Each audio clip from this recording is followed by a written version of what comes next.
আসসালামু আলাইকুম। এটা একটা শিমুল তুলার সিড এবং চতুর্দিকে যেটা সাদা অংশ দেখা যাচ্ছে সেটা হলো শিমুল তুলা। শিমুল ফলের ভিতর থেকে বীজ ফেটে এই তুলাটা হয়। এটা খুবই ভালো বালিশের জন্য এবং ন্যাচারাল তো তো ফাইবার এগুলো তো ভালো লাগে না। এটা খুব মাথার জন্য ভালো, সফট থাকে খুব। এই যে আমি আরও কিছু দেখাচ্ছি।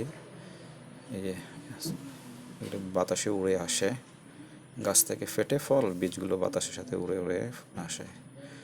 খুব ইন্টারেস্টিং কিন্তু সিম্পল জিনিসটা।